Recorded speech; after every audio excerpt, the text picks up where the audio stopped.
Required COVID testing and heavy security. That's what marked the opening of the Texas legislative session today in Austin.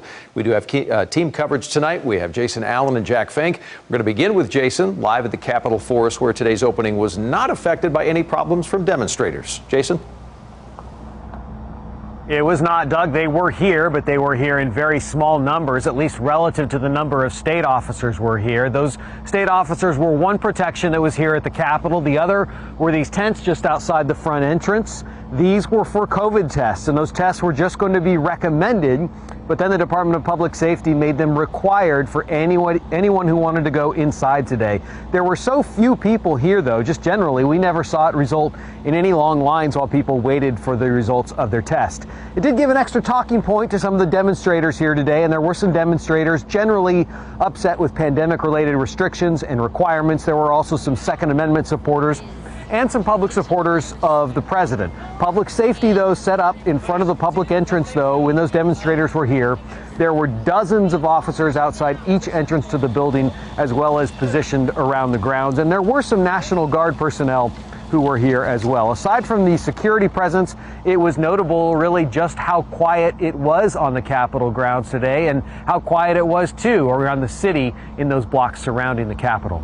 We're live in Austin tonight. Jason Allen, CBS 11 News. And a good thing. Jason, thank you so much. And inside the Texas Capitol, it was a lot quieter than in years past, of course. Lawmakers gavelled into session, and one of the first items of business, House members elected a new speaker. Political reporter Jack Fink is in our CBSN studio tonight with more on that and what state leaders had to say today. Jack? Well, Doug, in their first vote this session, Republican and Democratic representatives agreed that Dade Phelan should become the 76th Speaker of the House. Phelan, a Republican from Beaumont, won overwhelming support and was the only lawmaker nominated. Democrat Nicole Collier of Fort Worth seconded his nomination.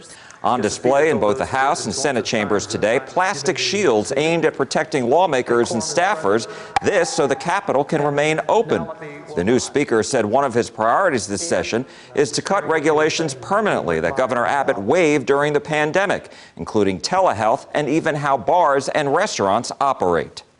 In 51 years after putting a man on the moon, we finally figured out how to sell a margarita to go. Members, the red tape cut by Governor Abbott was a lifeline to Texas small businesses. We now enjoy more freedom and economic opportunity. The Texas legislature should embrace the regulatory changes. There really was one thing that stood out to me as I was listening to your speech, and that is your commitment to ensure that moving forward, we will continue to remove the regulations that stood as a barrier for so many businesses to operate in the state of Texas.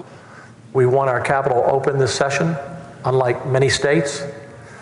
We want the public to be here, to be able to testify and have your voice heard in committees, to visit your representatives. The lieutenant governor, and new speaker all told lawmakers today how important it is for them to come together to solve the challenges facing Texans. Doug? Day number 1 in the book. Jack Fink, thank you so much.